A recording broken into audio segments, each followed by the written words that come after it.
أشرقت نفسي بنور من فؤادي حينما رددت يا رب العباد وانتشت روحي وصار الدمع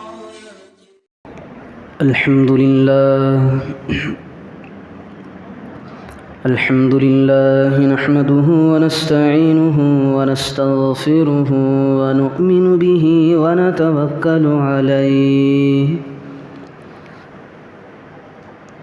ونعوذ بالله من شرور أنفسنا ومن سيئات أعمالنا من يهده الله فلا مضل له ومن يضلله فلا هادي له ونشهد أن لا إله إلا الله وحده لا شريك له ونشهد أن سيدنا وسندنا ونبينا وحبيبنا ومولانا محمدا عبده ورسوله أما بعد فقد قال الله تبارك وتعالى في كلامه المجيد والفرقان الحميد بعد أعوذ بالله من الشيطان الرجيم بسم الله الرحمن الرحيم يا أيها الذين آمنوا ادخلوا في السلم كافة ولا تتبعوا خطوات الشيطان إنه لكم عدو مبين وقال نبينا صلى الله عليه وسلم من أحدث في أمرنا هذا ما ليس منه فهو رد أو كما قال صلى الله عليه وسلم مہمانان مکرم، عزیز دوستوں، نوجوانوں، ہم سب کو اللہ رب ذوالجلال کا شکر ادا کرتے رہنا چاہیے کہ اللہ رب ذوالجلال نے ہم تمام کو نعمتوں میں سب سے بڑی دولت ایمان عطا فرمائی ہے۔ ایمان ایک ایسی چیز ہے کہ جس بندے کو نصیب ہو جائے اس کا چھوٹا سا چھوٹا عمل بھی قبول ہو جاتا ہے اور بڑا سے بڑا عمل بھی مقبول ہو جاتا ہے۔ بیس، بنیاد، مقصود و مطلوب ایمان ہی ہے۔ ایک کافر ہے جس کا اللہ پر ایمان نہیں ہے، اگر مسلمانوں کی شبیہ اختیار کر لے، جس طرح مسلمان ہوتے ہیں داڑھی چھوڑ کر کے، جبہ پہن کر، ٹوپی لگا کر کے اگر مسجد میں آ کر پورے 5 وقت کی نماز پابندی کے ساتھ پڑھے، ذکر و تسبیحات کے اندر لگا رہے، اس کا دل مسجد کے اندر لٹکا رہے، صدقہ بھی دیتا رہے، تو کیا قبول ہوگا؟ کافر اگر مسلمانوں کی شباہت اختیار کر لے، جس طرح مسلمان رہتا ہے اسی طرح کافر اپنے آپ کو بنا دے، سنت کے مطابق اس کی زندگی گزر رہی ہے، ہر چیز مسلمانوں سے آگے بڑھ کر وہ عبادتیں کر رہا ہے، لیکن ایمان نہیں ہے، تو آپ بتائیں کیا اس کا جو سارے اعمال ہیں مقبول ہوں گے؟ جب تک کہ ایمان کی جو نعمت ہے اس کے دل کے اندر پیوست نہیں ہوتی، اس وقت تک ہمارے سارے اعمال اکارت ہیں۔ اللہ رب ذوالجلال قرآن میں کہتا ہے وَقَدِمْنَا إِلَى مَا عَمِلُوا مِنْ عَمَلٍ فَجَعَلْنَاهُ هَبَاءً مَنْثُورًا۔ اگر کوئی بندہ ایمان والا نہیں ہے، ہمارے پاس اعمال لے کر بھی آئے، اللہ کہہ رہا ہے ہم اس کے اعمال کو ہباء منصورا، ہوے کے اندر اڑا دیں گے۔ کیوں اڑائے گا؟ کیونکہ اس کے اندر ایمان ہی نہیں، تو اعمال کہاں سے قبول ہوں گے؟ تو اللہ رب ذوالجلال کا ہمیں شکر ادا کرنا چاہیے۔ اگر ہم ایمان ہے، اعمال نہیں ہیں ہمارے پاس، اعمال نہیں بھی ہیں، تب بھی ہماری نجات یقینی ہے، چونکہ ہمارے دلوں کے اندر ایمان ہے۔ اعمال میں کمی ہے تو بھی چلے گا، اعمال نہیں ہو رہے اگر اللہ چاہے تو معاف بھی کر دے گا، لیکن اللہ نے ہمارے دلوں کے اندر ایمان کو پیدا فرمائے، سب سے بڑی دولت ہے، کیونکہ انسان کی نجات ہی ایمان پر ہے، تو یہ بہت بڑی دولت ہے، چونکہ اللہ نے ہمیں ایمان دے دیا ہے۔ اب ہمیں اس کی فکر کرنی چاہیے، جو اللہ نے ہمارے پاس ایمان دیا ہے ہم اس کی حفاظت کیسے کریں، اسے اپنے دل کے اندر محفوظ کیسے کریں، چونکہ ہمارا ایمان تو کھوکھلا ہے، بالکل کھوکھلا۔ کوئی لالچ دے گا تو ہم اپنا ایمان اس کے ہاتھ میں دے دیں گے، اپنے ایمان کو بیچ دیں گے، اتنا کمزور ایمان ہے۔ ایمان کمزور کیسے اندازہ لگائیں؟ صحابہ کے دور کو دیکھا جائے گا کہ صحابہ کا دور کیسا تھا، صحابہ کے ایمان کس سطح پر تھا، اور ہمارا ایمان کیسا ہے۔ ہمارا ایمان میں آپ کو بتاؤں اتنا کمزور ہے کہ ہمیں فرض نماز کے لیے مسجد کو نہیں لا رہا ہے، وہ کیسا ایمان۔ اگر محلے کی ساری آبادی کے اندر 1% کے بھی لوگ اگر مسجد میں آ جاتے تو مسجد قسم خدا کی فل ہو جاتی، ہر محلے کی ہر بستی کا یہی حال، تو آپ ہی اندازہ لگائیں کہ ہمارا ایمان کتنا کمزور ہے۔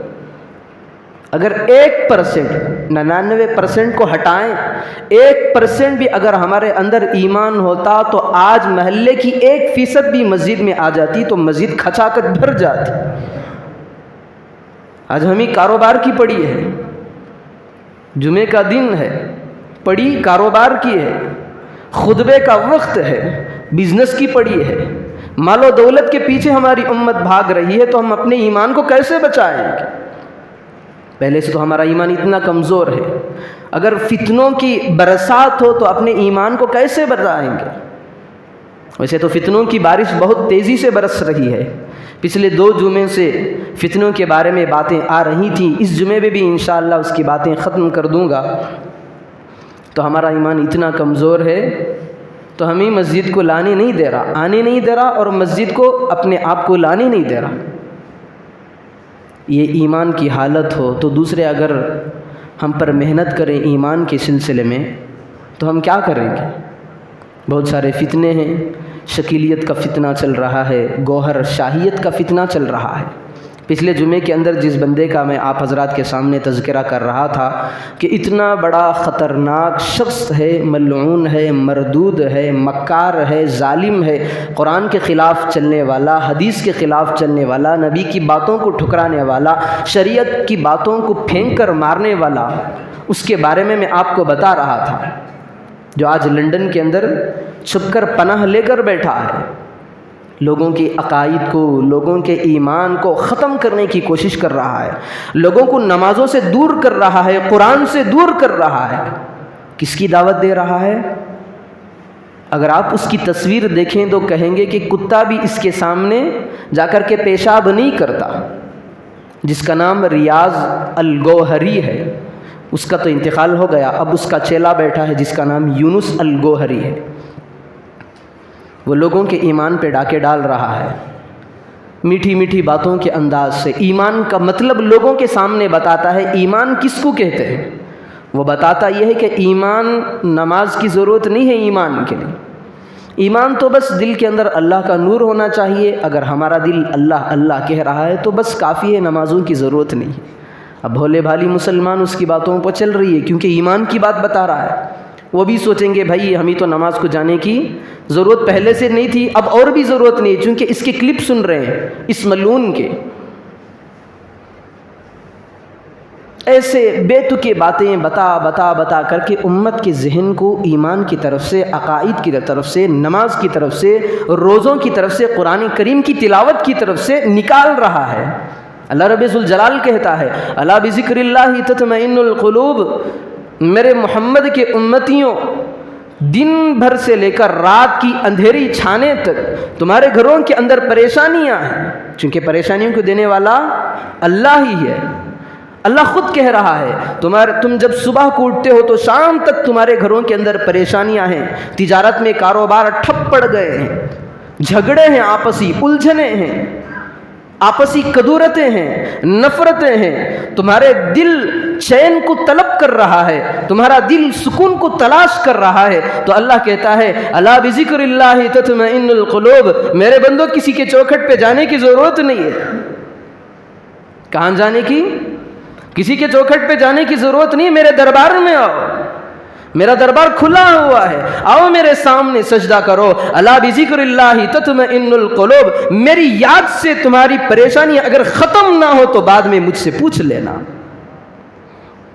یہ اگر کسی مخلوق کی بات ہوتی تو ہم اس کو ایک طرف کر دیتے، بتا کون رہا ہے؟ بتا تو خالق رہا ہے، یہ خالق کی بات ہے۔ قرآن کریم کی 13ویں پارے کی آیت ہے، اللہ کہتا ہے الا بذکر اللہ تطمئن القلوب، تیرے دلوں کے اندر اگر کاروبار کا نقصان کا ٹینشن ہے، گھروں کا ٹینشن ہے، دوست و احباب کے غم ہونے کا ٹینشن ہے، تو میرے دربار میں آ جا، میرے دربار میں کسی چیز کی کمی نہیں ہے، دربار میں آ کر کے میرے سامنے سجدے کے اندر پڑ جا، میرا ذکر کرتے رہنا، میں تیری ساری پریشانیوں کو ختم کر کے کونے کے اندر ڈال دوں گا، اور تیرا دل جس سکون کو طلب کر رہا ہے اس دل کے اندر میں سکون ہی سکون اور چین ہی چین کو بھر دوں گا۔ یہ اللہ رب ذوالجلال کا فرمان ہے۔ ایک طرف تو ہمارا قرآن یہ کہتا ہے الا بذکر اللہ تطمئن القلوب، کہ میرے دل کے اندر اگر اللہ کا ذکر ہوگا تو دلوں کے اندر کیا آئے گا؟ بتائیں، آپ بھی میرا ساتھ دیں، صرف میں ہی بتانے کے لیے نہیں بیٹھا ہوں، اگر کوئی اچھی بات سنے تو آپ بھی میرا ساتھ دیں، تو بتائیں دل کے اندر اللہ کا ذکر ہوگا تو دلوں کو چین نصیب ہوگا، اطمینان نصیب ہوگا۔ جس فتنے کے بارے میں آپ کو بتا رہا تھا وہ کہہ رہا ہے کہ اگر گوہر شاہی کا نام لے تو بس اس کا دل مطمئن ہو جائے گا۔ ایمان کی بات کرتے کرتے کرتے اپنا جو سرکار ہے ملعون، وہ مردود، کافر، جاہل، ان پڑھ، اللہ کی کروڑ کروڑ اس پر لعنتیں ہو اس مردود پر، کہہ رہا ہے بندوں کو میرے شیخ جو گوہر شاہی ہیں ان کا نام لے لو، بس تمہارے دلوں کے اندر سکون ہو جائے گا۔ اب فلسفے کی باتیں بھی لوگوں کو بتا رہا ہے۔ قرآن حدیث کے اندر ایک بات آتی ہے، اللہ کے رسول صلی اللہ علیہ وسلم نے فرمایا کہ جب بندہ پیدا ہوتا ہے، بچہ پیدا ہوتا ہے چھوٹا سا، اس کے سامنے جا کر یہ جملہ پڑھیں، یہ دعا پڑھیں، اعیذک بکلمات اللہ التامات من کل شیطان وہامہ ومن عین اللامہ۔ جب جیسے ہی بچہ پیدا ہوگا اس کو لیں گے، اس کو لینے دیکھتے ہی فوراً جب یہ دعا پڑھیں گے تو اللہ تبارک و تعالیٰ شیطان کا سایہ اس بچے سے ہٹا دے گا۔ جب بچہ پیدا ہوتا ہے اسی وقت اس کو اٹھا کر کے یہ دعا کلمات کہیں گے تو اللہ تبارک و تعالیٰ شیطان کے سائے سے اس بچے کو ہٹا دے گا، دور کر دے گا۔ چونکہ حضرت جو عیسیٰ علیہ السلام ہیں، جب وہ پیدا ہوئے تھے تو ان کی مائی جان اماں حضرت مریم نے یہ کلمات پڑھے تھے، قرآن نے سورہ مریم کے اندر اس کو بیان کیا ہے۔ چونکہ جب انسان پیدا ہوتا ہے اس کے ساتھ شیطان بھی آ جاتا ہے، نفس تو اس کا ویسے ہی رہتا ہے، ہر انسان کے ساتھ پیدائشی طور پر اس کا نفس بھی رہتا ہے، شیطان کے سایہ بھی پڑتا ہے۔ اگر دعا پڑھ لیں ہم ہمارے بچے پیدا ہونے کے بعد تو اللہ تبارک و تعالیٰ بچوں کے اندر دینداری کو پیدا کرے گا، دینی شعور ان کے اندر داخل کرے گا، چونکہ جب شیطان کا اس کے اوپر سایہ نہیں پڑے گا تو وہ دیندار ہی بنے گا نا۔ قرآن کے اندر اس طرح کا ہے۔ لیکن یہ مردود حضرت آدم علیہ السلام کے بارے میں کہتا ہے کہ جب حضرت آدم علیہ السلام جنت کے اندر تھے تو حضرت آدم علی نبینا و علیہ السلام سے ایک چوک ہوئی۔ چوک یہ ہوئی کہ اللہ نے کہا یا آدم اسکن انت وزوجک الجنہ فکلا من حیث شئتما رغدا ولا تقربا هذه الشجرہ۔ آدم تم اور تمہاری بیوی انت وزوجک الجنہ فکلا منها رغدا، جو بھی دل چاہے تمہارے من پسند کی جو بھی چیزیں جنت سے کھاتے رہنا، تمہیں کوئی پوچھ کوچھ نہیں ہے، تم پر کوئی روک تھام نہیں ہے، تم پر کوئی پکڑ گرفت کرنے والا نہیں، جو مزے کی دل میں باتیں آئیں اسے کھانے لگو، لیکن یاد رکھنا ولا تقربا هذه الشجرہ، جو کنارے پہ دکھ رہا ہے نا درخت اس کے قریب مت جانا، فتکونن من الخاسرین، فتکونن من الظالمین، تم خسارے میں پڑ جاؤ گے، تم تو حد سے زیادتی کرنے والے بن جاؤ گے۔ اللہ نے ساری چھوٹیں حضرت آدم کو دی تھیں، لیکن شیطان کے بہکاوے میں آ کر حضرت آدم علی نبینا و علیہ السلام سے چوک ہو گئی۔ اللہ نے اس کی بدولت کیا کیا؟ اللہ کی بات تھی ولا تقربا هذه الشجرہ، اس درخت کی طرف نہ جاؤ، لیکن حضرت آدم اور حضرت حوا نے اس درخت کا تھوڑا سا پھل کھا لیا تو اللہ کو وجد آ گیا۔ چونکہ ہم جانتے ہیں کہ اگر بادشاہ کہے اپنے غلام سے کہ بیٹا ادھر جو چیز ہے اس پر ہاتھ نہ ڈالنا. اب وہ غلام اگر اس چیز پر ہاتھ ڈالتا ہے تو کیا اب بادشاہ خاموش بیٹھ جائے گا؟ تو اللہ رب ذوالجلال تو بادشاہوں کا بادشاہ ہے. اللہ رب ذوالجلال نے اس ایک چوک کی وجہ سے حضرت آدم اور حضرت حوا دونوں کو لے کر کے دنیا کے اندر ڈال دیا. کہا اب تمہارا مسکن ہی یہی دنیا ہے، اب جنت تمہارے رہنے کی جگہ نہیں ہے. چونکہ تم نے میری بات کاٹ دی تو میں نے تمہاری ذاتوں کو جنت سے کاٹ کر کے دنیا کے اندر بھیج دیا. اب یہ ملعون کہتا ہے حضرت آدم علیہ السلام لوگوں نے اس سے پوچھا کہ انسان کا نفس انسان سے کب ملتا ہے؟ حضرت آدم کے ساتھ ان کا نفس کب ملا تھا؟ تو یہ ملعون کہتا ہے کہ جب حضرت آدم آسمان پر تھے کوئی نفس وس نہیں تھا، لیکن جب نیچے آئے تو ایک بنا کر کے قصہ گھڑ کر کے امت کے سامنے پیش کرتا ہے کہ حضرت آدم علیہ السلام کے اندر نفس کیسا آیا. تو یہ ملعون بتا رہا ہے کہ ایک ابلیس نے حضرت آدم جب دنیا میں آئے، حضرت حوا جب آئے، دونوں کا ملن ہو گیا، ایک جگہ رہنے لگے. تو یہ بتا رہا ہے کہ اس وقت ابلیس نے دیکھا کہ جاؤ آدم کے پاس. اب ابلیس کا جو بچہ تھا، ابلیس کا حکم تھا تو اس کا بچہ گیا. حضرت حوا تھیں، ان کے گھر میں پھیرے لگانے لگا. حضرت آدم تو نہیں تھے. حضرت حوا کو تو پتہ ہی نہیں تھا کہ یہ کون ہے، یہ تو ابلیس سے پتہ نہیں تھا. حضرت آدم علیہ السلام باہر سے آئے. باہر سے آ کر کے پوچھا حوا تم تو اس کو اپنے گھر میں لگا رکھی ہو، یہ تو تمہارے پیچھے پیچھے پڑ رہا ہے. تو حضرت حوا نے کہا یہ کون ہے؟ میں نہیں جانتی اس کو، یہ کون ہے. تو حضرت آدم علیہ السلام اس کو دور لے گئے، لے جا کر کے اس کے ٹکڑے ٹکڑے کر دیے، پھینک کر آئے. پھر جب حضرت آدم علیہ السلام واپس گھر میں آئے تو پھر وہی ابلیس جڑ کر کے آ گیا تھا گھر کے اندر. پھر دوسری مرتبہ بھی ایسا ہوا تو پھر دوسری مرتبہ بھی حضرت آدم علیہ السلام اس کے دور لے جا کر کے ٹکڑے ٹکڑے کیے، پھینک آئے. پھر تیسری مرتبہ جب حضرت آدم علیہ السلام گھر کے اندر آئے تو دیکھا کہ پھر وہی ابلیس ہے. تو حضرت آدم علیہ السلام کو غصہ آ گیا، بھئی میں اس کو بار بار نکال رہا ہوں گھر سے، بار بار قطر رہا ہوں، اس کے ٹکڑے کر رہا ہوں، پھینک کر آ رہا ہوں، پھر بھی یہ میرے گھر میں موجود ہے. تو حضرت آدم علیہ السلام نے کیا کیا؟ وہ ملعون کہتا ہے کہ حضرت آدم علیہ السلام نے کاٹ کر کے اس کو کھا لیا. نہ رہے بانس نہ بجے بانس. بھئی جب میں جا کر کے پھینک کر آ رہا ہوں پھر میرے گھر آ رہا ہے، اگر میں اس کو کھا لوں تو کہاں سے آئے گا؟ پھر وہ حضرت آدم علیہ السلام کے پیٹ کے اندر جا کر کے وہ زندہ ہو گیا. اب ابلیس آ کر کے پوچھتا ہے میرا بیٹا کہاں ہے؟ تو حضرت آدم کے پیٹ سے آواز آ رہی ہے میں یہاں ہوں. یہ ملعون کہہ رہا ہے، امت کو گمراہ کر رہا ہے. اسی وقت سے نفس حضرت آدم علیہ السلام کے اندر جیسے ہی آ گیا پھر ساری امت کے اندر بھی آٹومیٹک آ گیا. شاید آپ کو بات سمجھ نہیں آئی ہوگی، لیکن اس کی باتیں اتنی میٹھی ہیں، اتنی میٹھی ہیں کہ امت کو سمجھ نہیں آتا کہ یہ ایمان کی بات کر رہا ہے یا قرآن و حدیث کے خلاف باتیں بتا رہا ہے. اللہ کے رسول صلی اللہ علیہ وسلم نے فرمایا، اللہ کے رسول صلی اللہ علیہ وسلم کی حدیث ہے، من ترک ثلاث جمع تہاونا بہا طبع اللہ علی قلبی. جو آدمی جان بوجھ کر 3 جمعے کو چھوڑ دے گا بغیر کسی عذر کے، بعض روایات کے اندر یوں ملتا ہے حدیثوں میں فقد کفر، اس نے کفر کا ارتکاب کیا. کافر تو نہیں ہوتا، لیکن اللہ کے رسول صلی اللہ علیہ وسلم نے فرمایا جو وہ بندہ کر رہا ہے جان بوجھ کر بغیر کسی عذر کے نماز کو چھوڑ رہا ہے، اس کا فعل کفر تک پہنچا دیتا ہے. حدیث کے اندر بھی اللہ رب ذوالجلال نے، اللہ کے رسول صلی اللہ علیہ وسلم کا یہی فرمان ہے، من ترک ثلاث جمع تہاونا بہا طبع اللہ علی قلبی. جو بندہ جان بوجھ کر بغیر کسی عذر کی جمعے کی نماز کو چھوڑ دیتا ہے، اللہ رب ذوالجلال اس کے دل پر مہر لگا دیتا ہے. مہر کس کی ہے؟ جب ہم دیکھتے ہیں اگر کوئی چیز گھروں کے اندر پانی وانی کسی گھڑے وغیرہ کے اندر لا کر کے رکھتے ہیں، اگر اسے نہ ڈھانکے، اس پر کوئی چیز نہیں، بالکل کھلا ہے پانی کا جو پیالہ ہے، برتن ہے پانی کا بالکل کھلا ہے، اس پر ڈھکن وغیرہ نہیں رکھا ہے، تو اس کے اندر کیا گریں گے؟ کیڑے گریں گے، جھنگور گریں گے، سپلک گرے گی، جو چیز بھی آئے گی اس کے اندر گرتی جائے گی. اگر ڈھانک دے تو اسے نہ اس کے اندر سے کوئی چیز باہر نکل سکتی ہے اور نہ کوئی چیز اندر جا سکتی ہے. اسی طرح اللہ رب ذوالجلال کہہ رہا ہے جو بندہ 3 جمعے تک بغیر کسی عذر کے جماعت کی نماز کو چھوڑ دے گا، اللہ رب ذوالجلال کہتا ہے طبع اللہ علی قلبہ، کہ اس کے دل پر اللہ رب ذوالجلال مہر لگا دیں گے. یعنی ایسا مہر لگائیں گے اگر لاکھ آدمی بیٹھ کر سامنے حق بات سمجھائے تو اس کے دل کے اندر وہ بات حق کی اثر نہیں کرے گی، چونکہ اللہ نے اس کے دل کو ٹھوک دیا ہے، تو کہاں سے اثر ہوگی؟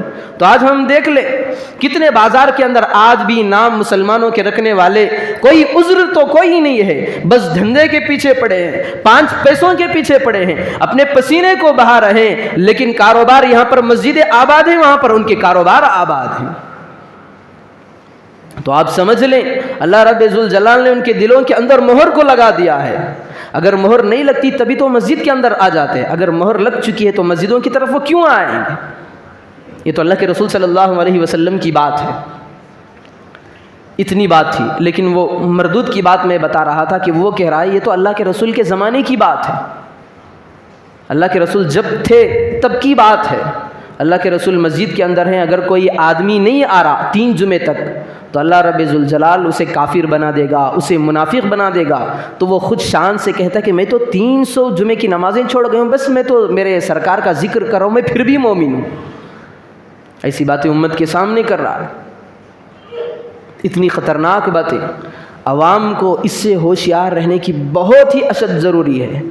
میں شروع میں کہہ رہا تھا کہ ایک بات ہے، ہم کتنے بھی لاکھ اعمال کر لیں، کتنے بھی تسبیحات کر لیں، نمازوں کی پابندی کر لیں، تہجد کی پابندی کر لیں، درود شریف کی کثرت کر لیں، صدقات کی بھرمار لگا دیں، جب تک عقائد پر حملہ ہوگا تو ہم نوافل کو چھوڑ دیں گے۔ نوافل سے بڑی چیز ہمارے سامنے ایمان کو بچانا ہے، کیونکہ ایمان اگر مضبوط ہوگا، ایمان اٹل ہوگا، ایمان کے اندر تقویت آئے گی، ایمان پاورفل ہوگا، تبھی تو ہمارے یہ جو نوافل ہیں وہ قبول ہوں گے اللہ کی بارگاہ میں، تبھی تو یہ صدقات قبول ہوں گے، تبھی تو ہماری ہر چھوٹی چھوٹی چیز مسجد کے اندر اگر ہم کاڑی اٹھائیں گے، باہر پھینک دیں گے، یہ قبول ہونے کے لیے ایمان شرط ہے۔ مسجد کے اندر اگر کاڑی کا ٹکڑا پڑا ہے، اگر وہ ہم اٹھا کر باہر پھینک رہے ہیں، اگر یہ بات بھی اللہ کے یہاں قبول ہونی ہے تو سب سے پہلی شرط ایمان کا ہونا ضروری ہے۔ اگر ایمان ہی نہیں رہا تو ہم لاکھ فرائض پڑھ لیں، زکوٰۃ دیتے رہیں، روزے رکھتے رہیں، ہر سال حج کرتے رہیں، عمرے کرتے رہیں، غریب لڑکیوں کی شادیاں کراتے رہیں، یتیموں کے گھر کے سودے راشن دیتے رہے، لیکن کوئی فائدہ نہیں ہوگا۔ کافروں کو ثواب ملے گا دنیا کے اندر؟ کوئی نہیں ملے گا۔ آج کافر بھی ہم سے تو اچھے ہیں، لیکن ان کے پاس فرق اتنا ہے کہ ان کے پاس ایمان نہیں ہے، لیکن دوسروں کی غمخواری کافروں کے اندر بھی ہے، ہیلپ کی جو مدد کی چیز ہے وہ بھی کافروں کے پاس موجود ہے، لیکن بس کمی اس بات کی ہے کہ ان کے کوئی اعمال اللہ کی بارگاہ میں قابل قبول نہیں ہوتے، ان کا کوئی بھی نیک عمل ان کے سر کے اوپر سے نہیں چڑھتا، کیونکہ ان کے پاس ایمان کی دولت نہیں ہے، وہ ایمان کی دولت سے محروم ہو چکے ہیں۔ اِنَّكَ لَا تَهْدِي مَنْ أَحْبَبْتَ وَلَكِنَّ اللَّهَ يَهْدِي مَن يَشَاءُ۔ میرے بھائیوں، ہمیں اپنے ایمان کی قدر کرنے کی ضرورت ہے۔ اللہ کے رسول صلی اللہ علیہ وسلم نے اس ایمان کو اپنے چچا کے اندر منتقل کرنے کے لیے کیا کیا کوششیں نہیں کی۔ اللہ کے نبی زہر و خطار رو رہے ہیں۔ ابو طالب ایک ایسی ہستی ہیں جو کافر ہونے کے باوجود اللہ کے نبی صلی اللہ علیہ وسلم پر کوئی حملہ کرتا تو آ کر کے آڑ بن جاتے، کھڑے ہو جاتے۔ اللہ کے نبی صلی اللہ علیہ وسلم کا ایک چچا ابو لہب ہے، ابو جہل ہے، ابو طالب ہے۔ اللہ کے رسول صلی اللہ علیہ وسلم ایک مرتبہ بیٹھے ہوئے تھے، ابو جہل آیا، آ کر کے پتھر سے اس زور سے آپ صلی اللہ علیہ وسلم کی پیشانی پہ وار کیا کہ آپ صلی اللہ علیہ وسلم کی پیشانی مبارک سے خون پھوٹنے لگا۔ اللہ کے نبی غمگین بیٹھے ہیں، ابو جہل مار کر کے چلا گیا، ادھر سے ابو طالب آتے ہیں، آ کر کے پوچھتے محمد کیا ہوا ہے؟ اللہ کے رسول صلی اللہ علیہ وسلم کہتے ہیں کہ میں ایمان کی دعوت دے رہا تھا، ایک اللہ کی بڑائی بیان کر رہا تھا، لوگوں کے دلوں کے اندر اللہ کی بڑائی کو منتقل کر رہا تھا، آپ کا بھائی ابو جہل مجھ پر حملہ کر کے یہ خون نکال کر کے گیا ہے۔ ابو طالب تیش میں آ گئے، حالانکہ یہ بھی کافر، ابو جہل بھی کافر، لیکن ہمدردی اللہ کے رسول صلی اللہ علیہ وسلم سے اتنی تھی کہ اپنے بھائی کے پاس گئے، ابو جہل کے پاس گئے، جا کر کے کمان سے مارا کہ اس کے سر کو پھوڑ دیا۔ بھائی ہیں، پھر بھی اللہ کے رسول صلی اللہ علیہ وسلم کی تکلیف کو برداشت نہیں کر رہے۔ جب ان کے انتقال کا وقت آیا تو اللہ کے رسول صلی اللہ علیہ وسلم بے چین ہو گئے، اللہ کے رسول صلی اللہ علیہ وسلم کا دل غم کے مارے پھوٹنے لگا، سوچنے لگے اے اللہ اگر یہ بے ایمان مرے گا، بے ایمانی کی حالت میں دنیا سے جائے گا تو میرے ہیلپ کا کیا ہوگا؟ جو میرے چچا نے میری زندگی کے اندر میری مددیں کی تھی، اے اللہ یہ رائے گاں چلے جائے گی، رائے گاں یعنی بیکار جائیں گی، اس پر کوئی اجر و ثواب نہیں ملے گا۔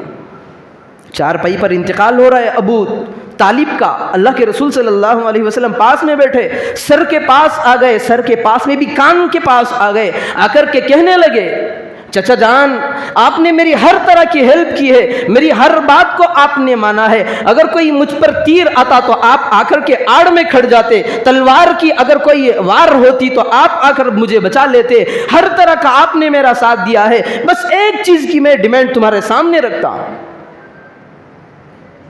بس ایک چیز کی، تمہارا سارا بڑھاپا کفر میں گزرا ہے، سارا بڑھاپا کفر کے اندر گزرا ہے، کوئی تمہارا عمل قابل قبول نہیں ہوگا، اب چونکہ تم دنیا سے جا رہے ہو میری ایک بات مان لینا، صرف میرے کان میں ہی صحیح لا الہ الا اللہ محمد الرسول اللہ کہہ کر چلے جانا، قیامت کی ہول ناکی کے اندر میں سامنے تمہارے کھڑا ہوں گا، میں تمہارا گواہ بنوں گا، اللہ جب پوچھے گا، چونکہ اللہ بھی جانتا ہے، میں آ کر کے کھڑ جاؤں گا، اے اللہ میرے چچا نے مرتے وقت میرا کلمہ پڑھا، تیرا اقرار کیا تیری ذات کا، میں آپ کو جہنم کی آگ سے بچا لوں گا۔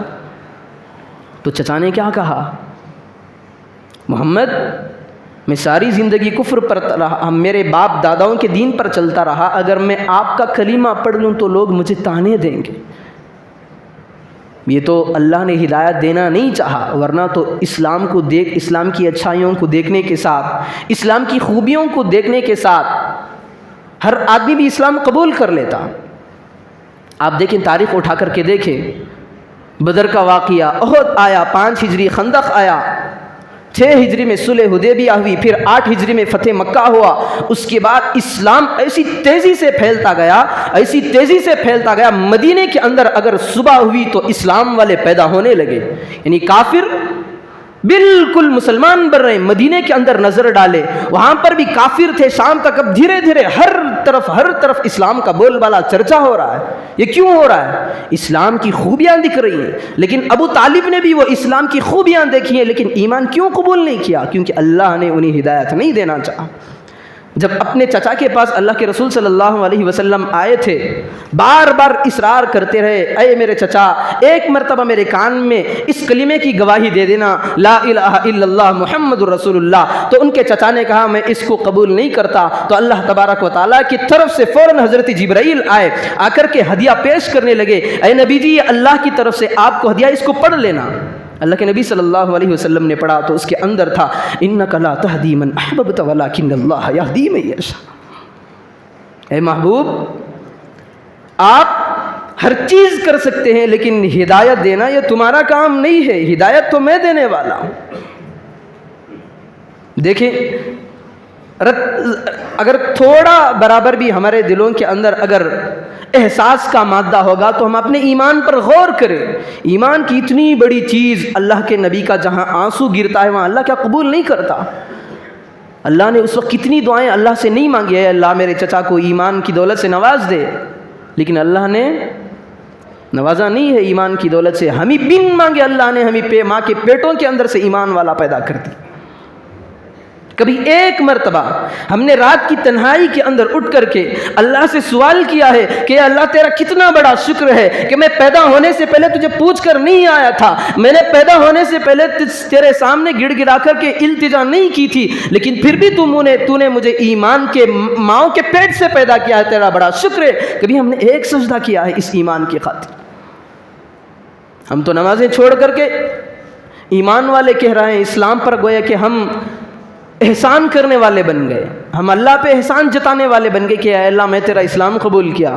اللہ ایسے مسلمانوں کی طرف تھوک کر بھی نہیں دیکھے گا کہ اللہ کو ہم جتا رہے ہیں نماز چھوڑ کر کے، ساری چیزیں اللہ ہمیں کاروبار دے رہا ہے، بیوی بچوں کی نعمتوں سے مالا مال کیا ہے، رات دن کی نعمت ہمیں ہمارے سامنے اللہ نے رکھی ہے۔ اللہ کہتا ہے قل ارأیتم ان جعل اللہ علیکم اللیل، اگر اللہ یہ دن کے بجائے مسلسل رات طاری کر دیتا، من الہ غیر اللہ، کون ہے وہ ذات جو اللہ کے علاوہ، یأتیکم بضیاء، جو تمہارے سامنے رات کو ہٹا کر کے دن کو لائے، کون ہے؟ قل ارأیتم ان جعل اللہ علیکم النہار، اگر اللہ پرماننٹ دن ہی دن کو طاری کر دے دا، من الہ غیر اللہ یأتیکم بلیل، کون ہے اللہ کے علاوہ جو تمہارے سامنے دن کو ہٹا کر کے رات کو لائے تاکہ تم سو کر کے آرام حاصل کرو؟ ہے کوئی ذات اللہ کے علاوہ؟ ساری نعمتیں، ایک سانس ہم لے رہے ہیں، ایک سانس چھوڑ رہے ہیں، اس کا حساب کون دے گا؟ اگر اللہ بیٹھے بیٹھے اسی مجلس میں اگر کسی کی سانس روک لے تو انسان سے مردے میں تبدیل ہو جائے گا۔ کبھی ہم نے اس کا احساس کیا؟ ساری چیزیں دینے کے بعد اللہ نے کبھی یہ نہیں کہا کہ میں تم پر انعامات دے رہا ہوں، تم پر یہ چیزیں کر رہا ہوں، لیکن اللہ کے رسول صلی اللہ علیہ وسلم نے فرمایا سب سے بڑی چیز اللہ نے نعمتوں میں تمہیں یہ دی ہے کہ ایمان کی دولت سے تمہیں مالا مال کیا ہے۔ ہماری ذمہ داری کیا ہے؟ چونکہ ہم دیکھتے ہیں کہ اگر کوئی ساتھی ہمارے پاس کوئی چیز گفٹ دے دے، ہمارا حال میں بتا رہا ہوں، کوئی چیز گفٹ دے دے، قیمتی 10,000 20,000 کی کوئی چیز تحفے میں دے دے، اسے ہم پوچھیں گے، قیمتی کپڑوں سے پوچھیں گے، رکھیں گے سجا کر کے، کتنے دنوں تک؟ 1 مہینہ۔ اس کے بعد اس کی جو حقیقت ہے ہمارے دلوں سے نکل جائے گی۔ کیوں؟ چونکہ وہ تو گفٹ میں دیا ہے۔ اگر وہی چیز میں خود سے خرید کر کے لیتا تو جب تک وہ ٹوٹ نہ جاتی تب تک ہم اس کی حفاظت کرتے۔ اسی طرح ہمارا حال ہے۔ آج غیر مسلموں سے جا کر کے پوچھیں، ان مسلمانوں سے پوچھیں، اللہ تبارک و تعالیٰ نے انہیں بعد میں اسلام کی دولت سے نوازا ہے، وہ نوافل کی پابندی کرتے ہیں، ایمان کے برابر، ایمان کے مسئلے میں کسی سے سمجھوتا نہیں کرتے۔ آج بھی راتوں میں اٹھ کر یہی غیر مسلم، نو مسلم جو پہلے غیر مسلم تھے، بعد میں اللہ نے ان کو اسلام کی دولت سے مالا مال کیا، نو مسلم جو ابھی اسلام میں داخل ہوئے ہیں، وہ ایمان کی قدر جانتے ہیں۔ پہلے ان کو کیسا چیزوں کا سامنا کرنا پڑا، پتھروں کو جا کر کے پوج لیتے، گایوں کے پیشاب پینے کے لیے تیار، آگ کو اللہ مان کر کے اس کے سامنے سجدہ کرنے کے لیے تیار، شام میں چاند آتا اسے بھی اللہ مان کر کے سجدہ کرنے کے لیے تیار۔ جب اللہ نے ان کے دلوں کے اندر ایمان کا نور عطا کیا تب انہیں احساس ہوا، انہیں اس کی حقیقت معلوم ہوئی کہ ایمان کی کتنی بڑی عظمت اور ایمان کی قدر کتنی بڑی ہے۔ ہم سے پوچھے، ہمارے اندر ایمان کی قدر ہی نہیں ہے، نہ نمازوں کی پرواہ، نہ اعمال کی پرواہ، نہ قرآن کی تلاوت۔ آج قرآن سڑ رہے ہیں گھروں کے اندر، ان پر مٹی پڑ گئی ہے، دیمک کھا رہے ہیں، لیکن ہم نام کے مسلمان ہو کر اس کو ہاتھ لگانے کی نوبت نہیں آ رہی۔ تو میرے بھائیوں، اللہ نے تو ہمیں دے دیا ہے، گفٹ کر دیا ہے ایمان، اب اس پر، ایمان پر گرد و غبار کو، دھول کو ہٹانا ہماری ذمہ داری ہے۔ اگر کوئی آدمی ایک پھول کا درخت لے کر کے ہمارے گھر کے اندر چمن میں لگا دے، ایک پودا، ہمیں کوئی ہمارا ساتھی دے دے کہ یہ پودا بہترین پودا ہے، آپ اپنے چمن میں لگاتے، تو کیا یوں ہی چھوڑ دیں گے؟ اگر چھوڑ جائیں گے تو سوکھ کر کے وہ ختم ہو جائے گا۔ اس پر اس کی نگرانی کرتے رہنا ضروری ہے کہ کوئی جانور آ کر اس پر ڈاکہ نہ ڈالے، اسے اگر ضرورت پڑی تو پانی کی سینچائی کر کے اس پر ڈالنے کی ضرورت پڑتی ہے۔ کیوں؟ چونکہ جو چیز ہم نے دیا ہے یہ ایسی چیز ہے، اگر اس پر محنت نہ ہوئی تو یہ مرجھا جاتا ہے۔ بالکل اسی طرح ہمارا ایمان بھی ہے، اگر ہم سوچیں کہ ہم مومن ہیں، اگر اس کی نگرانی نہ کریں، اعمال پر زور نہ لگائیں، اپنے ایمان کو بچانے کی فکر نہ کریں، تو دھیرے دھیرے یہی ایمان درخت تو مرجھائے گا لیکن یہ ایمان دلوں سے ختم ہی ہو جائے گا۔ آج اسی ایمان کو بچانے کے لیے فکریں چل رہی ہیں، ہمارے بڑوں نے ترتیبیں بنا رہی ہیں، ہمارا جو صوبے کا اجتماع ہے اسی ایمان کو بچانے کی فکر میں جلسے قائم کر رہے ہیں، جوڑ ہو رہے ہیں، اجتماعات ہو رہے ہیں۔ ہمارا جو اجتماع ہے اس مہینے کی 31 تاریخ اور 1 فروری کو میسور کے اندر 5 ضلعوں کا اسی ایمان کی فکر منانے کی خاطر جوڑ کیے گئے ہیں، بڑے بڑے اجتماعات ہو رہے ہیں۔ لاک ڈاؤن کے بعد یہ پہلا موقع ہے۔ ہر ساتھی اس بات کی کوشش کرے، جتنے بھی کاروبار ہیں، جتنے بھی ہمیں پیسے مل رہے ہیں، ایمان کے سامنے کوئی پیسوں کی حقیقت نہیں ہے۔ ایمان بنے گا تو اللہ کے سامنے منہ دکھائیں گے، پیسوں کو لے کر کے قبر کے اندر جا سکتے ہیں۔ قبر کے اندر بادشاہ بھی گئے، ہاتھوں کو لٹکاتے گئے، دکھاتے گئے۔ بادشاہ ایسا تھا، حضرت عمر رضی اللہ عنہ 22 لاکھ مربع میل کے مالک تھے۔ جب قبر کے اندر ان کو رکھا گیا تو خالی ہاتھ تھا، یہ دکھا کر کے گئے میں 22 لاکھ مربع میل کا میں مالک ہوں، لیکن جب قبر میں جا رہا ہوں تو میرا ہاتھ خالی جا رہا ہے۔ تو میں بتا رہا ہوں 31 تاریخ جنوری اور فروری 1 کو ہمارے جو بڑے بڑے اجتماعات ہونے والے ہیں میسور کے اندر، اس کے ابھی سے محنتیں اور تیاریاں بھی شروع ہو رہی ہیں۔ اس 2 دن کے اندر اپنے کاروبار کو بند کر دیں۔ اگر ہم نے کوئی چیز نہیں کی، اگر اللہ کو ہمارا جانا یہاں سے وہاں تک کا اگر اللہ کی بارگاہ میں قبول ہو جائے تو ہماری نجات کے لیے ایمان کی خاطر کا یہ سودا بہت آسان بھی ہے، سستا بھی ہے۔ تو اسی جوڑ کی خاطر، اسی اجتماعات کی خاطر آج ہماری مسجد میں شام کے اندر مغرب عشاء کے بعد سے ایک چھوٹا موٹا بس آدھے گھنٹے کا پروگرام ہے۔ ایمان کی کیفیت کے بارے میں باتیں آئیں گی، ایمان کو بنانے کی، ایمان کو تازہ کرنے کی فکریں آپ حضرات کے سامنے آئیں گی۔ جتنا مجمع یہاں بیٹھا ہے اس سے دگنا اور تگنا یہاں پر آنا چاہیے، کیونکہ دنیا کی بات نہیں ہو رہی، کیونکہ اللہ اور اس کے رسول کی بڑائی ہو رہی ہے، دلوں کے اندر کے ایمان کو پختہ کرنے کی چیزیں ہمارے سامنے آئیں گی۔ تو میری آپ حضرات سے درخواست ہے جتنے بھی آئیں ساروں کو آپ دعوت دیں، ہر ایک ساتھی دو ساتھی کو لے کر کے آئیں۔ آج ہمارا یہاں پر جوڑ ہونے والا ہے اجتماعات کے تعلق سے، اجتماعات کی محنت کو لے کر کے آج ہمارے اس مسجد کے اندر عشاء کے بعد جوڑ ہونے والا ہے، انشاءاللہ کھانے وغیرہ کا نظم بھی ہوگا۔ آپ حضرات سے درخواست ہے کہ آتے ہوئے ہر ایک ساتھی کو اپنے دوست احباب کو لائے۔ اللہ تبارک و تعالی ہم تمام کے ایمان میں ترقی عطا فرمائے، دنیا کے اندر جتنے بھی فتنے سر ابھار رہے ہیں اللہ تبارک و تعالی ہم تمام کی ان فتنوں سے بھرپور حفاظت فرمائے، سنی ہوئی باتوں پر عمل کی توفیق عطا فرمائے۔ آمین و آخر دعوانا ان الحمد للہ رب العالمین۔